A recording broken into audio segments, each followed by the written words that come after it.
Okay. And now I'd like to introduce Deryn Davidson. Okay, thank you so much for having me this evening.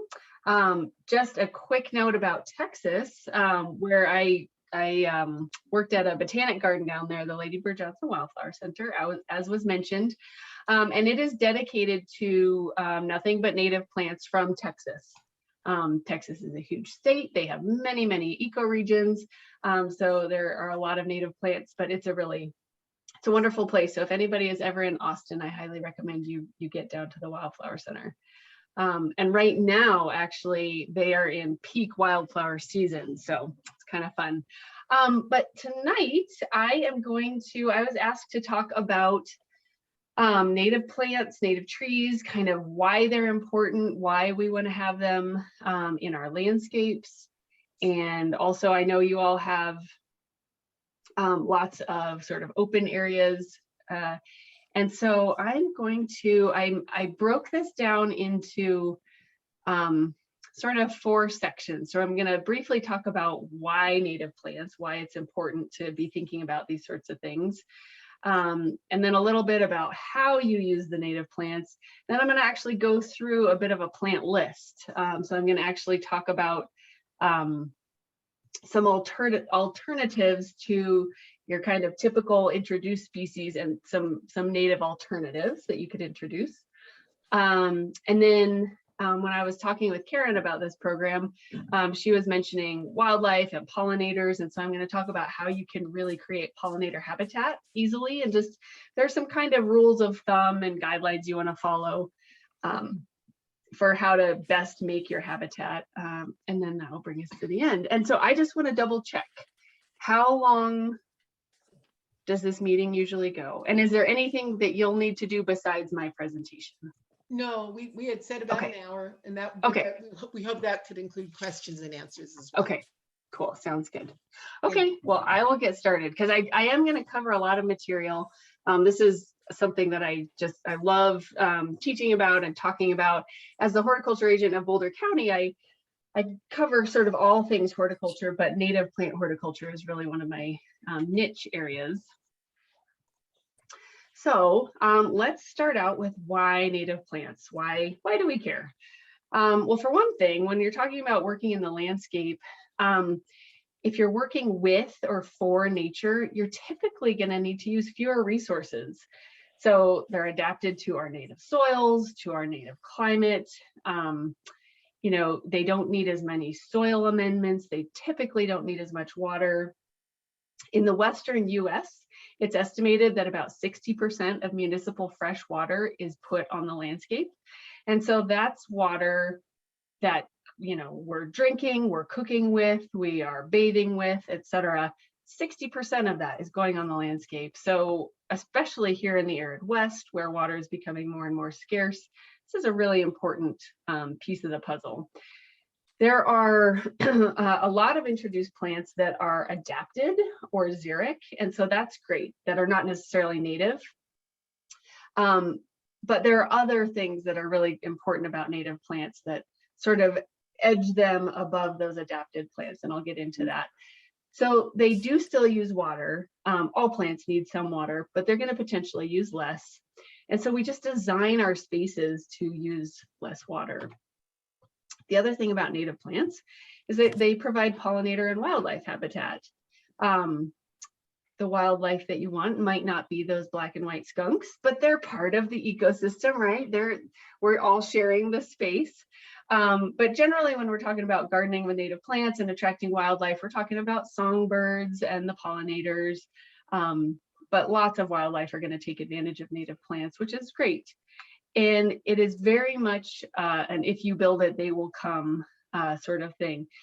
That from Field of Dreams, the Kevin Costner movie, that might be getting sort of outdated, but if you build pollinator habitat, they will absolutely find it. So there was a study done in Colorado Springs, it was 20 years ago now, but it compared water usage between traditional and xeric landscapes. And so xeric just meaning using less water. And the water savings range from 15 to 63%. So 15 to 63 is a huge range, but even if you are on the side of 15 to 20%, if you're saving that much water in your landscape, that makes a big difference. And native plants are often at the top of these xeric plant lists. Again, they're used to our climate, so it makes sense. So again, native plants, generally fewer resources. You're not having to fertilize, less water, you're not having to do as much soil amending. And then you're also supporting local fauna, which is really important. So it's important to know what a native plant is. And in native plant circles, this is actually a pretty hotly debated topic. It seems like it might be pretty straightforward, but there are a couple of definitions that people generally work off of. You can get very nuanced with it, but generally speaking, it's a species that occurs naturally in a particular region, state, ecosystem, or habitat without direct or indirect human actions. So another one that is similar, species that has been in place since the advent of European colonists in North America. So we know that Native Americans moved plants around. Those plants are still considered native. So their range might change, but they started here on this continent. And so when we're talking about non-native, alien, introduced, exotic, those are all terms used for non-natives. Those are things that were brought in from other countries, typically in the horticulture trade. Some agriculture too, certainly agriculture for food or fiber, but a lot of plants that we have are from Europe, but also a lot from China and the South sort of Pacific and Mediterranean, but so those are considered non-native. So a little more explanation, I think, is important about this. So landscapes, when we're just generally broadly talking about landscapes, we're talking about ecoregions. And so landscapes are part of a larger ecoregion. An ecoregion is an area with general ecosystem similarities. So the type and quantity of environmental resources. So the soil is going to be similar. The amount of precipitation is going to be similar. All of these things make certain plant communities adaptable for living in these areas. So the map on the left is a pretty broad ecoregion. You can see up on the top left, it says level 3 ecoregions of Colorado. So that's a pretty broad range. And if you can see, the font is small, but on the western side, we've got the Colorado Plateau. Then in the middle of the state, the Southern Rockies. Boulder County has Southern Rockies and High Plains. So those are generally what we're talking about when we're talking about landscaping plants. If you look over on the right, the map on the right-hand side, this is level 4 ecoregions of Colorado. So it's a more fine grain. So we're just sort of zooming in more. That's where you're really getting very specific. And so, you're not going to find somebody that says, oh, here we are in the foothill shrublands and low mountains, and you're trying to grow something from the rolling sagebrush steppe. We're not going to make those sort of differentiations. The state of Colorado, our boundaries, of course, are political borders. So a lot of our plants that are native to the northern border are also native into Wyoming. So there's some crossover there, but we generally look at these ecoregions to determine that.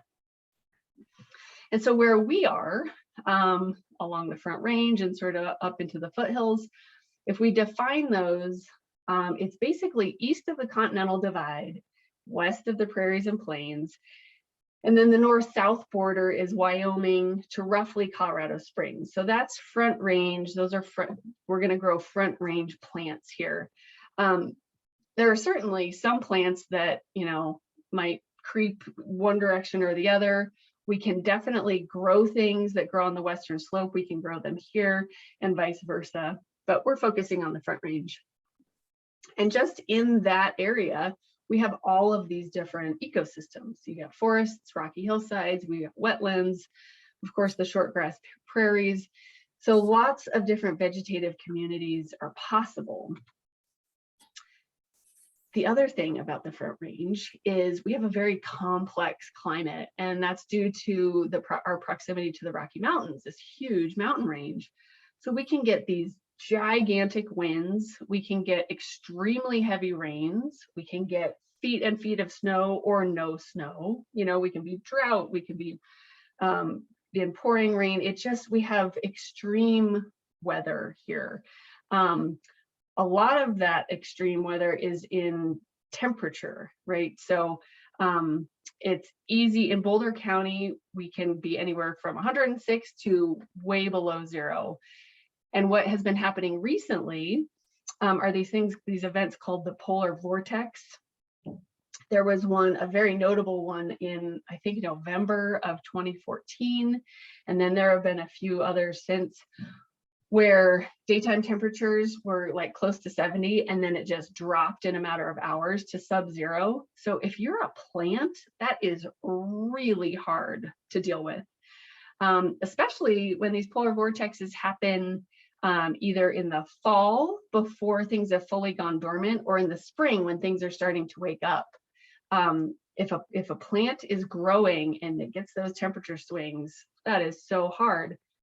But native plants, they're kind of adapted for that. They're going to do much better. They're going to fare better than an introduced plant, generally speaking. The other thing is that we have tough soils. So our soils along the Front Range, we either have well drained and sort of really rocky soils, or we've got really sticky clay that's hard to work with. So it's kind of a hard place to be a plant. Gardeners and horticulturists do a great job of amending spaces and creating microclimates, and people have beautiful gardens. And if you work with native plants, it's going to be that much easier to have a beautiful garden. So I think that one of the sort of goals of being a gardener or horticulturist is to create beauty and function.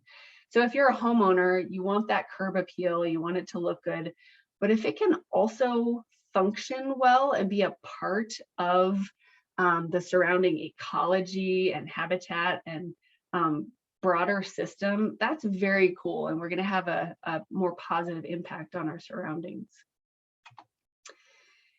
And so one of the reasons we're thinking about this kind of stuff is because of urbanization. So over half of the world's population now lives in urban areas.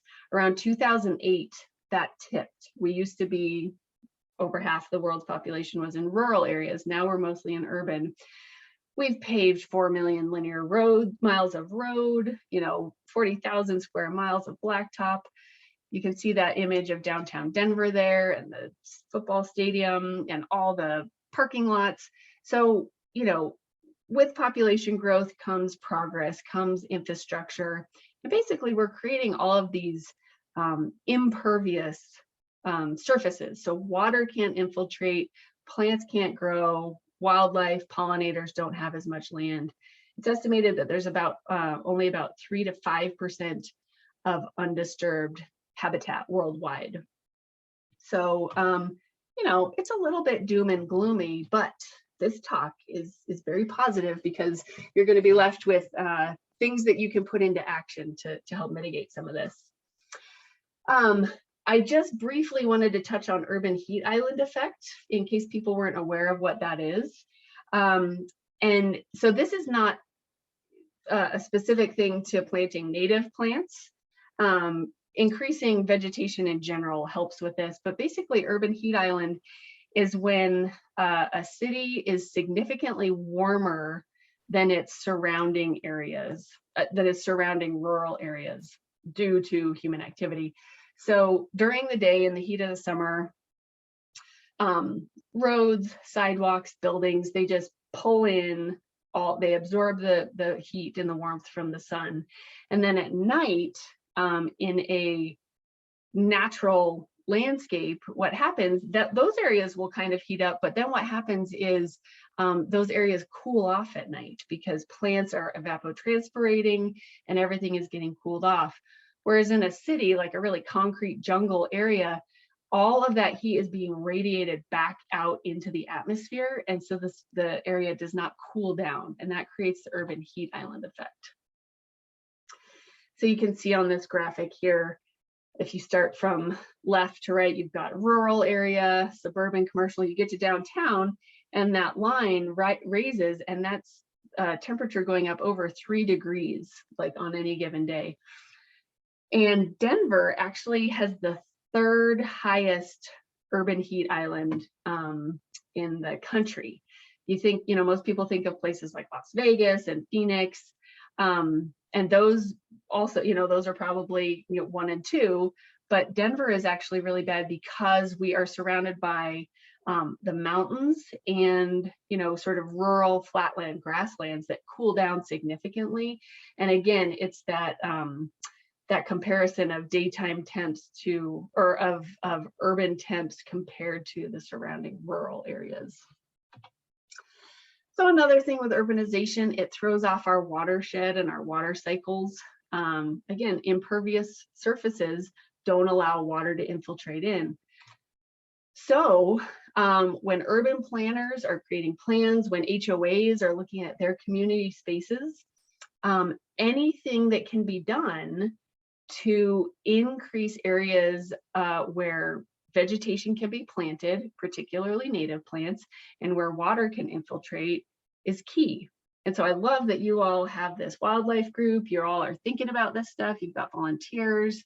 I think it's a fantastic thing. And because it's really, you know, education is what we need to be able to understand all of this. So it's important to know that each site is very important. And, you know, a single yard can contribute a ton. An HOA, all the common spaces there, if managed correctly and appropriately, can really have a positive impact. So if you think of, you know, your one house and you're creating pollinator habitat, and that is really good, but if all of your neighbors are doing the same thing, and, you know, the schoolyard down the road and the parks, and then getting those cities involved, and then of course the open spaces, if all of those are working in tandem, then it really creates a larger footprint of this more natural community that, again, it's going to help water infiltrate, and the watershed is going to be more healthy. You're going to increase biodiversity, and you're going to have more pollinators and wildlife, and all of these things can work together. I have done some work out at your, it's been a while, but I've been out to your HOA and done some consultations, and I know that you've got those natural areas, which are cool. This is kind of, you know, what you see there is sort of your typical HOA neighborhood. You've got the houses, you got some lawns, some trees, and some shrubs. It's kind of like, it's all uniform and not that interesting. And this is what we're trying to move away from. And as we know, people go to national parks. Lots of people are moving to Colorado for the beauty, right? So there's all of these beautiful wildflowers and different plant communities. And so what we're saying is, why not bring that into the urban spaces where it once was, right? Before it was all developed, sort of reintroduce those native plants and those native ecosystems in our yards and our communal areas. So speaking of Lady Bird Johnson Wildflower Center, Lady Bird Johnson was really ahead of her time. She started the Wildflower Center in the early 80s. And she had this saying that I just love, and that was, wherever I go in America, I like it when the land speaks its own language and its own regional accent. Texas should look like Texas, and Mississippi like Mississippi. And we can say Colorado should look like Colorado. So there's definitely a Colorado aesthetic, you know? So we don't have plants with dark green, big leaves and huge flowers, because that takes a lot of energy. And if you're a plant in Colorado, as we were talking about, it's pretty hard to live here. So we have smaller leaves. We still have flowers, but things aren't quite as showy. But celebrating Colorado and celebrating that aesthetic really provides a sense of place. And genius loci, that term that's up there on the top of your screen, is a phrase that landscape architects and landscape designers are really familiar with, and it translates into sense of or spirit of place. And so that's really what we're kind of trying to do with native plants. So if we think about how to use native plants, sometimes it can feel a little bit daunting. People don't quite know where to start. It's not an all or nothing thing. So they can be incorporated into an existing landscape.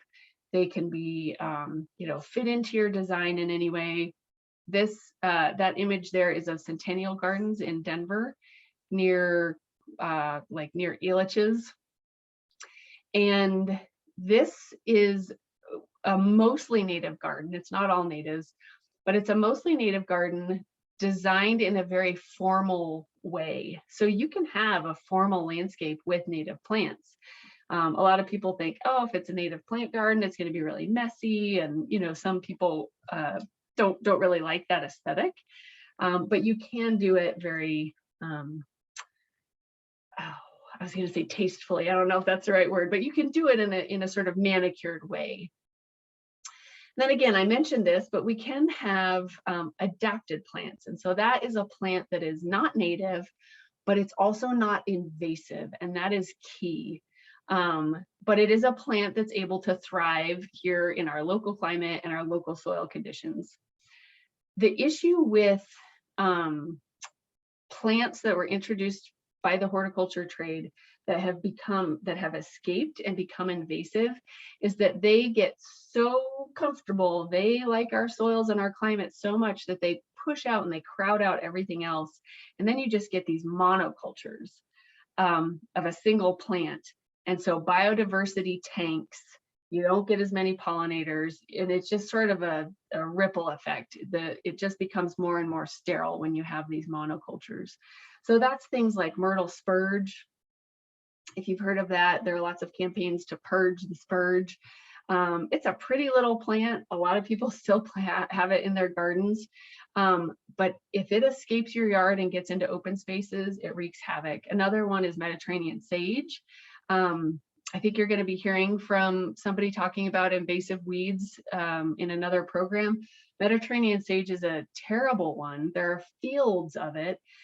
Again, escaped from the horticulture trade. There are several others. There are also noxious weeds that are not escapees from the horticulture trade, but the big issue with our noxious weeds is, as I said, they crowd out everything else, and then you just lose the biodiversity and you lose that healthy, like really functioning ecosystem. So again, how to use them. If you think about any gardening really, but it really makes a lot more sense if you're talking about native plants, you're basically creating an abstraction of nature. So it can be naturalistic, like the picture up on the upper left. That's, you could imagine that being sort of a backyard where somebody created this sort of naturalistic planting with the pathways and the perennials and the trees. I should say that these are, again, from the Lady Bird Johnson Wildflower Center. They're called the Homeowner Inspiration Gardens, and they were meant to show 3 different examples of what somebody might have in their yard. So the picture on the right is a little more typical. You've got a lawn and then perennial border, again, done in all native plants. And then on the bottom left, that's that very formal. You've got the hardscape that's all very symmetrical. So it's all in how you use the plants and how you design. But you can use native plants just as you would use any other plants. And so here, this is a picture of a typical neighborhood in Denver where the person has planted all native plants. And so this might not necessarily be your aesthetic or your style, but you can see that you can have big, colorful, beautiful flowers in a typical neighborhood. Here it is from their kind of porch area. And if you look across the street, those are your typical neighborhood houses. You got the house, you got the lawn, you got a tree, maybe some shrubs, right? So this lawn or this yard used to look like that at one point, and they just slowly brought in all these native plants. So you can see sort of what can be done. Speaking of lawn alternatives, that's definitely something that people kind of point to. They say, oh, I want to get rid of my bluegrass lawn. I think that there is a time and a place for a Kentucky bluegrass lawn. It just depends on to me, if it's being used. If you are out in it using it, if your dogs really love it, if your kids or your grandkids, then maybe you keep your lawn. You might make it smaller. But I'm not a person who says, oh, we must rip them all out. If they're managed correctly, they don't have to be too much of a water hog. But like 98% of Kentucky bluegrass lawns are overwatered.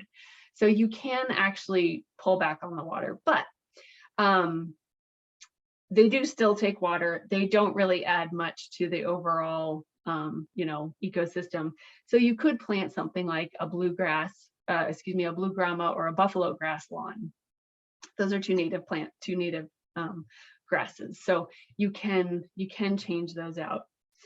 Another lawn alternative is to do something like laying flagstone patio and then incorporating ground covers. A lot of people will do like creeping thyme, but the image here shows a little ground cover called pussy toes, Antonaria parvifolia. So it can do that same thing. It can fill in those cracks and create a nice aesthetic. So I like this little cartoon. It's just showing, dad going out Saturday morning or whatever, and the turf is there to be mowed, fertilized, and watered, and not much else, right? And then you've got this little kid saying, hey, I think we need to have a talk about the bees and the flowers.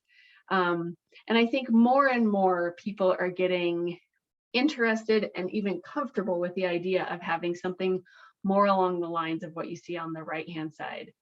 It's a little more wild, it's a little more diverse, but it's people are really starting to understand that it just creates so much more.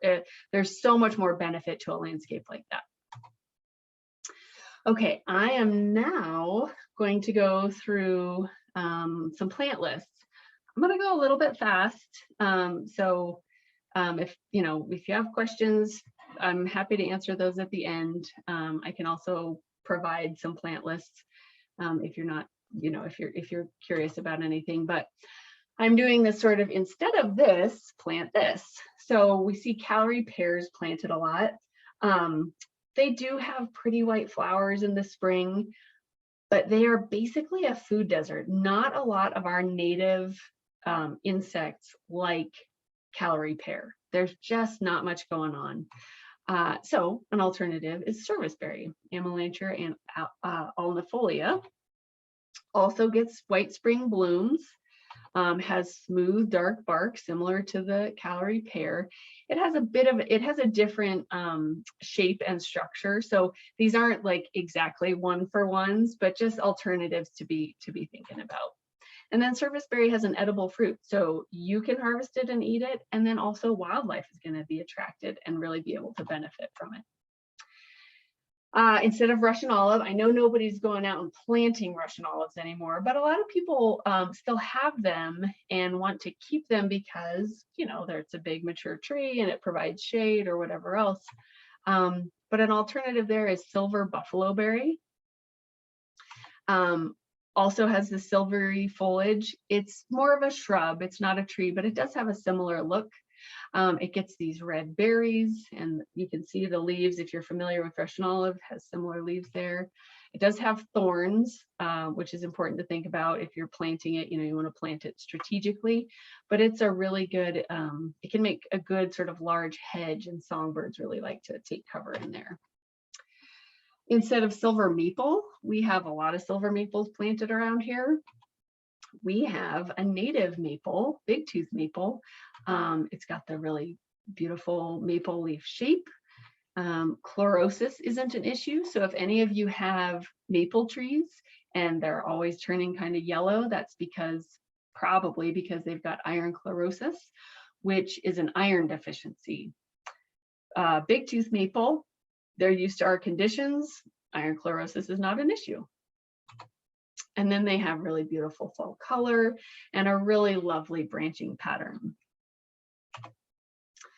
Instead of cockspur hawthorn, which is a common, we have several different hawthorns, popular small tree. A native alternative is the common hop tree.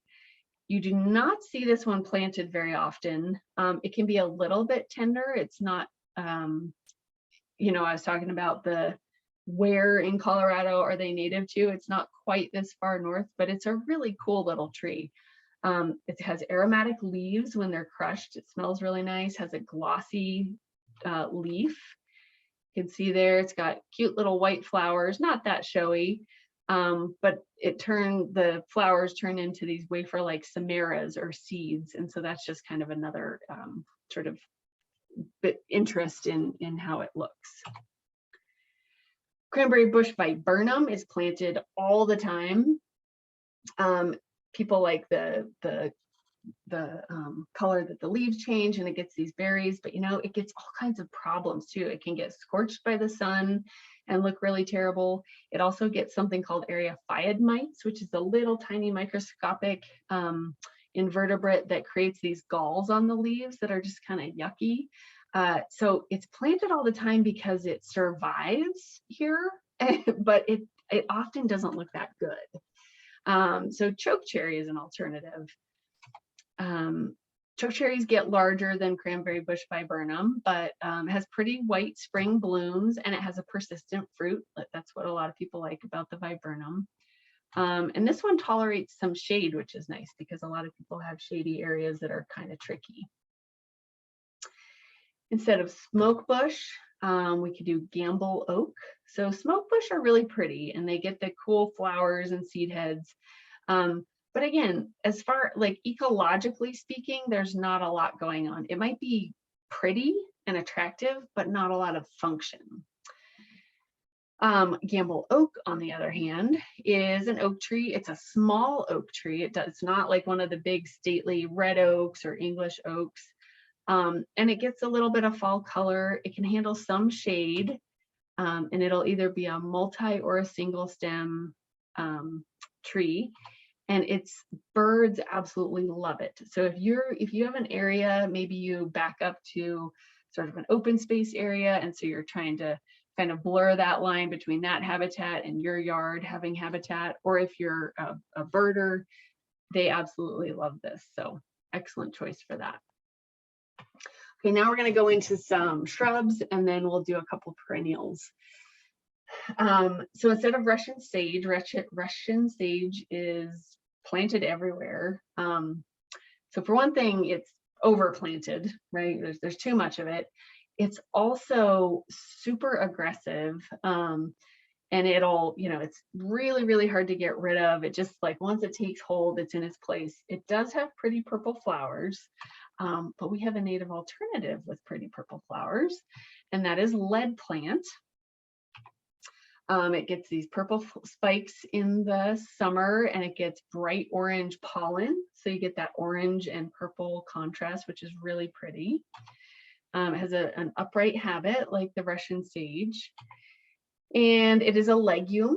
It's in the pea and bean family, so it fixes nitrogen, which is a bonus. That's good for your soil. And bees absolutely love it. So lead plant is a great alternative to Russian sage. And I just thought of something. I was saying that Russian sage can be really aggressive. I think I was talking with Karen about this maybe, or it may have been another conversation I was having. We basically say that no native plants are invasive. So I was talking about invasive weeds. A native plant can't actually be invasive because it is in its niche. It is in its area. So it's not invading. They can be aggressive though. So some definitely like to spread out and they'll take their space, but they're not going to generally ever be so aggressive that they push out everything else. So that's an important distinction. We have invasive weeds and invasive ornamentals, and we have aggressive native plants. So a little bit of a difference there. So I love lilacs. I grew up in Fort Collins where there are tons and tons of lilacs, and the smell of lilacs in the spring is beautiful. I think the flowers are gorgeous. So this list is not necessarily saying like all of these other plants are bad. But if you're looking for native alternatives, rock spirea is a good alternative to lilac. It has you can see a similar panicle flower shape, white flowers. It gets interesting seed heads, which is nice. And this one can handle part shade. Again, that can be a little bit tricky. And lilacs do, if they're not in the right spot, they can get powdery mildew, and they can get some other diseases that are kind of a pain to deal with. So again, I really love lilac, but a good alternative is rock spirea. And this one is also very, very xeric. So once it's established, really hardly needs any supplemental water. Instead of winter creeper, so this is a euonymus that is used a ton, especially just, you know, in a new development or lots of developments where they just sort of need generic shrub, they'll put in winter creeper. But it often gets pretty, it can get scorched by the sun. If you prune it wrong, it never quite comes back. So I see more winter creepers that don't look good than ones that do. And a native alternative is gray polly. So this one has evergreen foliage. It has kind of a creeping growth habit. So it's not a true ground cover. It's not short, but it doesn't get very tall. And it gets a nice, so it gets these bright yellow flowers in the spring, and then it gets a fruit on there too, which is nice. So also good for wildlife. If any of you have Berberis thunbergii, barberry, this is another one. They can look good, but often they just look kind of raggedy and not great. And they've got thorns on them. So an alternative there is 3-leaf sumac, Rus trilobata. It has kind of a low, dense growth habit and a nice ornamental fruit. So you can see the flowers on the two are kind of dainty, not super conspicuous, but kind of nice. But then the barberry has that red fruit. 3-leaf sumac also has a nice red fruit. So a good alternative. And no thorns on the sumac. Bumald spirea we see everywhere. An alternative there is a patchy plume. This is an interesting one. Whoops, I'll go back. You can see all the little poofy kind of seed heads, which are pretty interesting. You can see a closer up picture there. And then it also gets these pretty white flowers. It has a really long bloom time. And you can see the species name, it's Falugia paradoxa. So it's sort of a paradox in that it'll have flowers and seed heads at the same time because it blooms for so long. So you get both of those, and it's really attractive. Has dense branching and sort of a contrasting foliage color. Instead of forsythia, which is coming into bloom right now and quite beautiful. But we have a great native that is also very attractive, and that is golden currant. Gets bright yellow flowers nowish, early in the spring. Has a nice strong clove scent, which is lovely, and a very upright habit. And then it gets fruit too that you can harvest or wildlife will be really attracted to. Then instead of butterfly bush, I know people love their butterfly bushes, but fern bush is a great one. Again, similar flower shape. This one blooms all summer long, and pollinators absolutely love this one too. So I think fern bush is an underutilized native plant. Definitely available in the nurseries. It's a great one to try. Instead of coreopsis, you can try chocolate flower, Berlandiera lyrata. You can see very similar flower. Blooms all season long. It's tough as nails, and it actually has a chocolate fragrance. So in the summertime, when the sun is shining on it and it's warmed up, it truly smells like a Hershey's chocolate bar. It's wild, which is just sort of a fun little, benefit, little perk to be out in the garden and smelling chocolate. Hershey's milk chocolate, like not a different kind of chocolate. I don't know why. That's what I think it smells like. Really, really drought tolerant though. Once these are established, boy, it can live there without any help. This is a picture of one that is was a volunteer actually, and it made its way in between two flagstone pavers and just grew big and beautiful and was totally abused and still bloomed all summer long. So some people plant chives for that nice upright look and then the sort of poof of purple on the top. Blue flax, Linum lewisii, is an alternative to that. Gets a pretty periwinkle flowers, and it has slender stems, kind of similar to the chives, and it just blooms profusely all summer long. Okay, so in the fall, instead of chrysanthemums, you know, a lot of people put their mums out in the fall, but we've got some great native plants. And rabbit brush is one of those. So you can plant the straight species rabbit brush get really big, but there are these little dwarf ones. So baby blue rabbit brush is one of the dwarf ones. It has kind of a mounding habit similar to chrysanthemum, pretty silvery foliage. And then in the fall, it blooms this nice sort of rich yellow color, which is great in the fall because pollinators really need plants that bloom all season and as late into the fall as possible. So it's a great pollinator plant. So there are a lot of artemisias that get planted, and silver mound being one, dusty miller is another, but those are not native. Fringe sage is native, silver foliage year round. It's got a spreading growth habit. It's actually wind pollinated, but bees do like this one too. So good sort of foliage, silvery foliage plant. And then I think this is my last plant. Instead of May-night salvia, which we see a lot of, I think it's an attractive plant, but we like it. It's another one that's kind of overplanted. You see it a ton. Front range beard tongue or Penstemon virens is a good alternative. So it's very upright and tidy, sort of like the salvia, and it's floriferous. So it just blooms and blooms and blooms. So that's a good alternative for you. I was wrong. I have more plants. I think I had a hard time not putting too many plants in. I'm a plant person. Okay, so instead of zinnias, you know, zinnias of course come in all colors, but we have blanket flower, Gaillardia aristata, which is our native. So I would bet that most people have seen Gaillardia pulchella, which has more red in the petals. It is native more to the east of us. It does come into Colorado a little bit, but this is the Gaillardia or the blanket flower that's native to our area. So it gets that mid to late summer bloom. Again, oranges, yellows, and reds.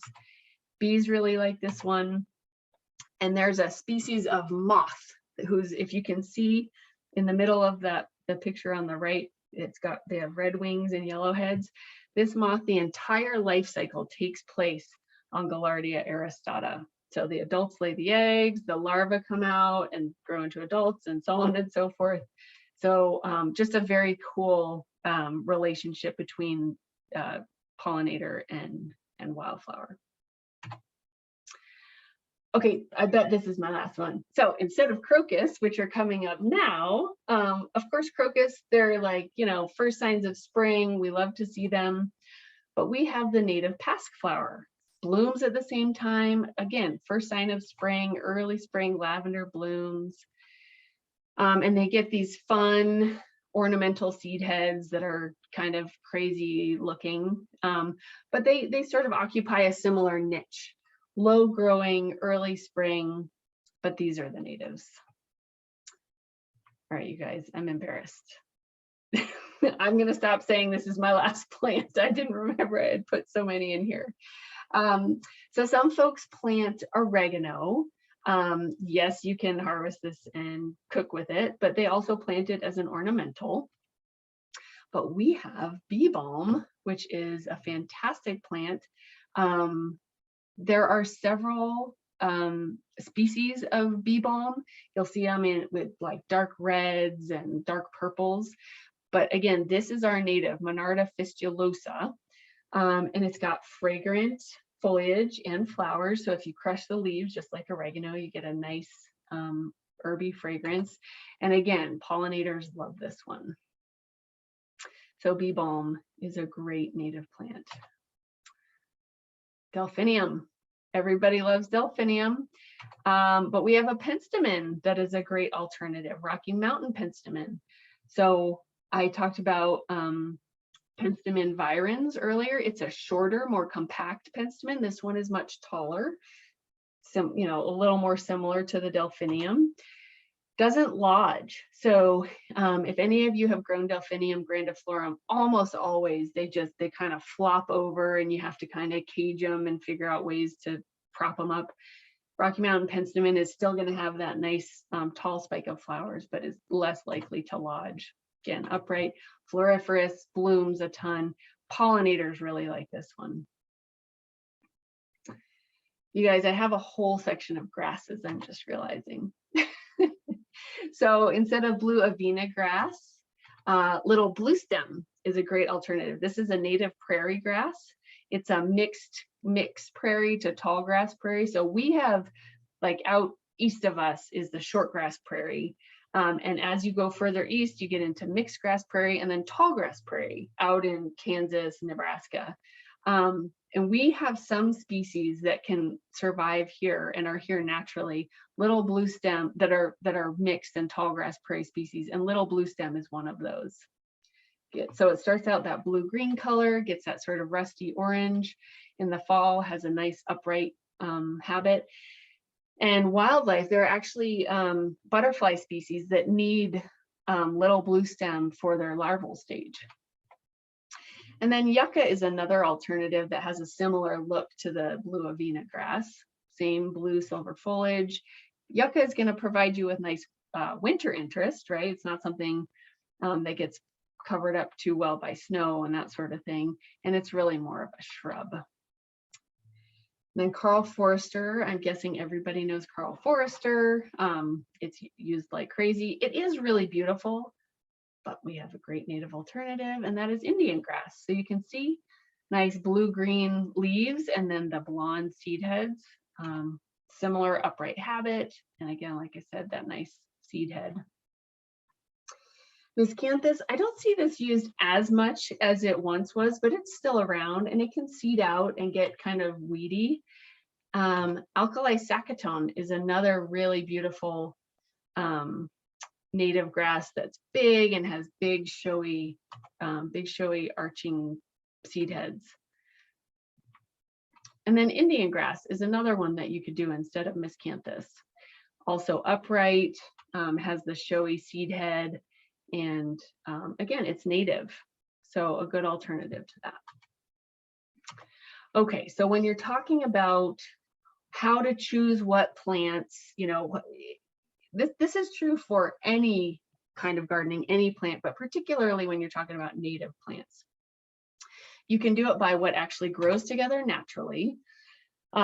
This isn't a picture of me and my grandmother, but we're in a wildflower meadow. This is up in just outside of Laramie, Wyoming. And, I chose this photo because it's just beautiful mix of colors that just grow naturally, right? So when Mother Nature is left to her own devices, she's an excellent gardener. She's got a great aesthetic. So you can also plant what looks good together, right? So thinking about the color palette and choosing different flower shapes and sizes and that sort of thing. There's the list of what is going on in that image there. And then you can plant things with like needs together. So ideally, what you're doing with native plants is all of these. You can figure out what might naturally grow well together. They're going to have the same soil requirements, sunshade requirements, moisture requirements. And then they also are generally going to look pretty good together. So those are just sort of some things to keep in your mind as you're choosing your plant palettes.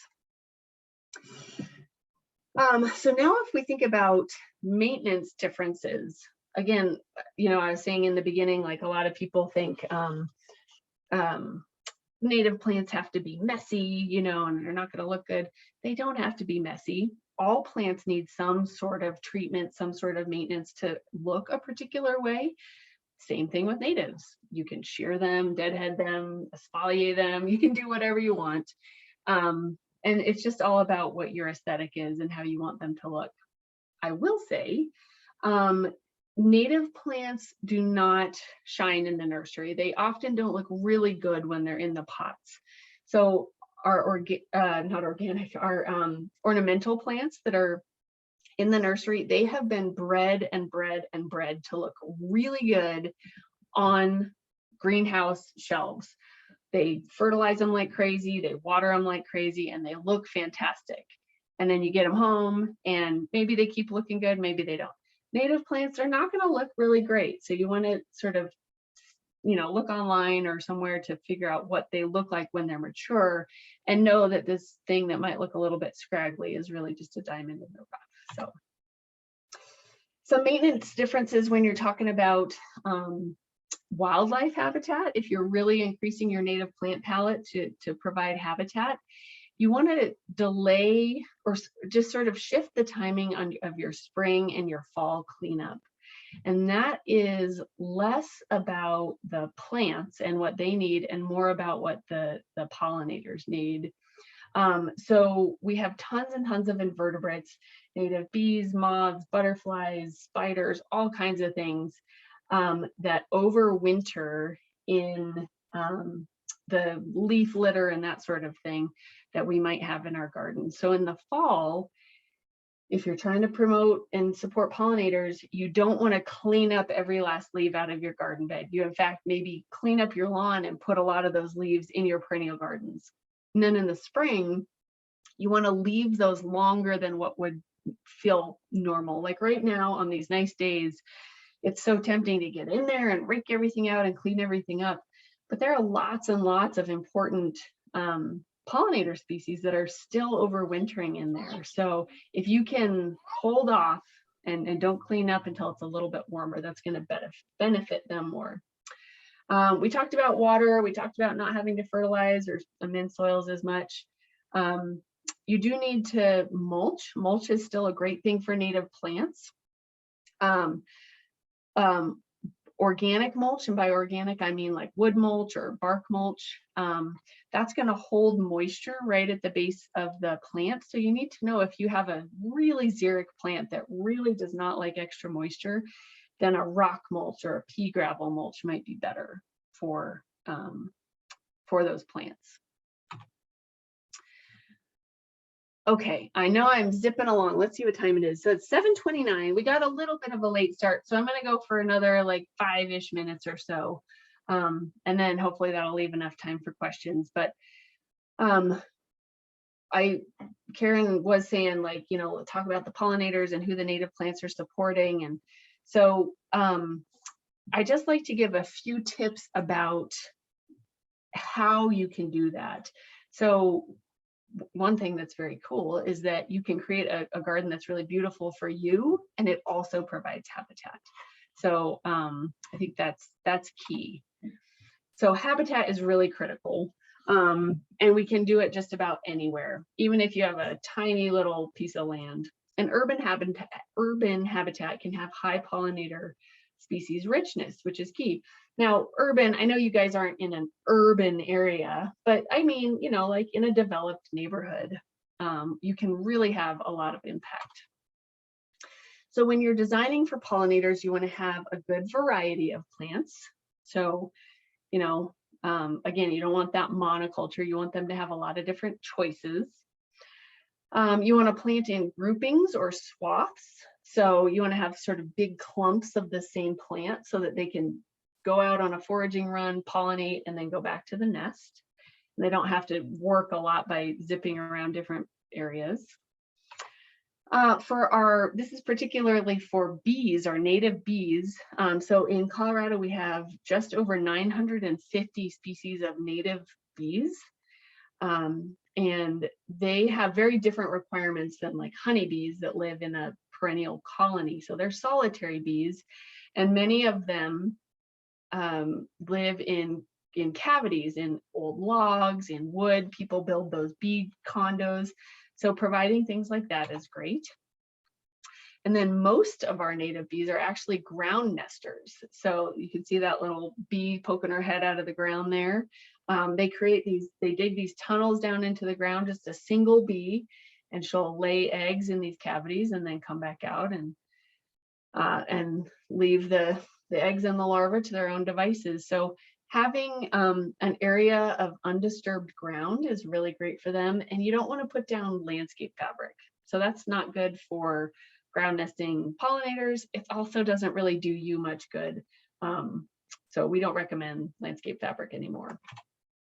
And then another thing is you want to provide larval food, not just flowers. So if you are really gardening for butterflies or moths, you need to know that oftentimes the caterpillars need a different plant than the adults do. So that's a rabbit hole that you can kind of get into if it's of interest. And so native plants, coming back to native plants. Natives support more specialist pollinators, support a larger diversity of pollinators. And there was a study done by the Xerces Society that showed that native plants were 4 times more attractive to native bees than exotic flowers. It's not to say that native bees won't visit exotic flowers, but the native plants tend to be more attractive. And then, like I was saying, phenology, you want things to bloom as early in the season, all the way through the summer, and then late to the season, into the season as possible. These plants are not so much for pollinators, not a lot of flowers there. So you want to bring in lots of flowers. This is better. You can still have turf, but you want to incorporate more flowers. And double flowers are not for pollinators. So double flowers have been bred by people to have lots and lots of petals, which is really pretty for us. But basically what they do is they breed out the reproductive parts of the flower, and those turn into petals. So gorgeous for us, but this is a single flower of the same, they're both dahlias, but you can see that bright yellow, that's the pollen, and there's nectar accessible to the pollinators. So this bee, she's checking it out, she's looking, she's not going to find anything there. So we really want to focus on single flowers. Again, not to say that you can't have double flowers, but if you want to support pollinators, don't only have double flowers. And so all of this stuff tied together that I talked about, it falls under the umbrella of integrated design. And the sort of definition of that is a design strategy that maximizes the potential of a site, so your yard, by creating an efficient design that saves resources and improves the function and sustainability of the site. So if you can create designs where everything is kind of working together, it's beautiful for you. It also provides habitat for pollinators. It also helps water infiltrate into the watershed and the water cycle. That's this idea of stacking functions, and it helps us have a lighter footprint, which I think is good.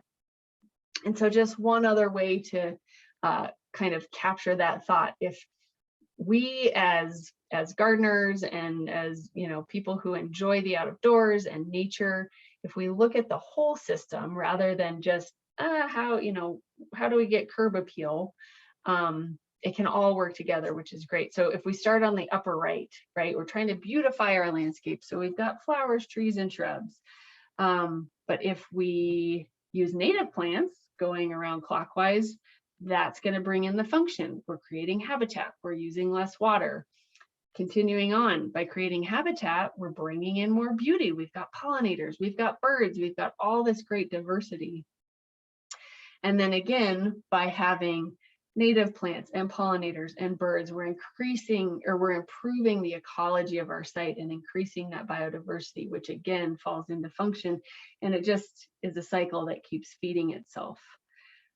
So when you're talking about gardening with native plants, this is really kind of the goal, to have it all work together. So I mentioned genius loci in the beginning, and that is spirit of place or a location's distinctive atmosphere. Again, we can think about the Colorado aesthetic. Bringing in Colorado native plants is going to be, it just sort of speaks the regional language, like that quote from Lady Bird Johnson. So I'm not going to read this whole quote there, but it's a good one, just sort of speaking about that same thing. And with that, I'm done. And I'm happy to entertain any questions anybody might have. I'll stop sharing. And yeah, do the questions however, whatever makes sense to you. If anyone would like to ask a question, you can either put it in the chat and we will relay them to Deryn, or you can just have your camera on and ask. It was a lot of information. I know. I just was throwing a lot of information. I took a lot of notes, Deryn. Oh, good. Good. Any questions from anybody? Can I ask a specific one about one of the plants you mentioned, and that was the Gamble oak? How tall does it get, and is it like your typical oak tree that kind of comes back later in the spring and has a shorter season here? It is kind of like that. Yeah, it's not like a typical oak. It's much smaller. It's actually kind of an understory tree. Oh. So it'll still get like 15 feet tall or so, but it's often a multi-stem tree. So it's definitely a tree. Sometimes we say small tree, large shrub. It's definitely a tree. But it has kind of shrub-like qualities. So it's not like a big stately English oak or something like that. Okay. Yep. Okay, there's one in the chat. Tina asks, oh, what is your email and can we get a copy of your slideshow? Oh, I will put my email address in the chat, and I can share, I can create my slideshow into a PDF and I can send that along. So my email address is ddavidson@bouldercounty.org. And I'm happy to answer questions if they come through that way. You mentioned about how many plants will arrive and they look beautiful in the nursery, and then they're not necessarily as hardy as they appear. I think I've been victim of that many times. Are there nurseries in the area that you would say have the healthiest and best of the natives? I mean, I go to Harlequin Market quite a bit. I wondered, are there others you recommend? Yeah, that's a good question. So Harlequins, definitely, they're in North Boulder. They definitely are a great nursery for native plants. There are two organizations that have plant sales on right now. So it's not the same as perusing, walking the aisles and looking in the greenhouses, but the Colorado Native Plant Society has their spring plant sale going right now. So if you go to conps.org,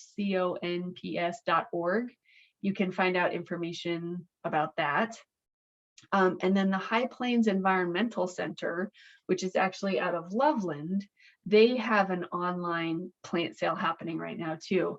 And so I don't know, I think their email address is suburbitat.org or something, but it's High Plains Environmental Center. Okay. And theirs, you go on and they're pretty, beautiful, like glamour shots of all the different plants, and you just click on them and order them. And then there's a pickup date later. But there are places like what's it called? The Flower Bin in Longmont. They have a decent selection of native plants. So there are some around. And we have a question that really will hit home for a lot of us. It says, we have a lot of concern about junipers as wildfire risk. They're used throughout the neighborhood as a privacy hedge. Do you have any suggestions for a native hedge alternative?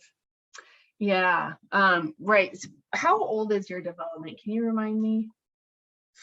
Well, the newest part is about 20 to 30 years, and I don't know, Lake Valley might be 15 years older. So 40. Okay, yeah, like 80s, 90s, right? Yeah. That was definitely the era. Okay, somebody's saying 30 years. That was definitely the era of junipers. And so I would say, so you're asking for good alternatives to junipers. One way to look at it is, do you want an alternative? Like, do you actually want something that gets so big and so dense and blocks everything? Or do you just want a different kind of landscape altogether? Because what I see a lot is people, like the junipers get huge and they're blocking windows and they're block, you know, they get gigantic, they shade out grass and then the grass dies. So you might just consider, rather than an alternative, you take those out and you just create a totally different landscape with ornamental grasses, maybe the Gambel's oak. If you do want something that kind of provides a screen like that and is very dense, things like the chokecherry creates sort of a motte kind of hedgy sort of thing. It's not evergreen though. There's one called, oh my gosh, I'm blanking on it, Smith's. Since I'm sitting at my computer, I'm just gonna Google it because I'm blanking. Smith's buckthorn. Yeah, Smith's buckthorn is a good one. It's native and it has kind of glossy dark green leaves. So it doesn't have the same kind of foliage as junipers. But that is one that we're seeing more and more in the trade, and that can kind of provide that same sort of screen. And it's a native and would be less flammable. Yep. Are there any other questions?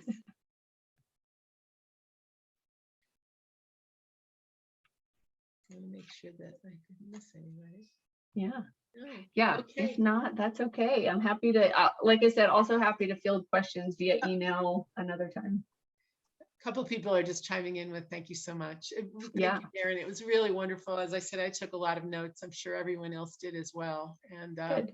I learned an awful lot that I can't wait to go out and try to use after we have this cold snap this week. Good. Yeah, there you go. Yep. I think then it'll be safer to be actually doing some stuff. Well, thank you so much. And I hope everyone will reach out. We really appreciate your work at the Extension Office. Great. Yeah. Thanks for having me. I hope everybody has a good evening. Thanks, everybody. Okay. Bye. Thank you.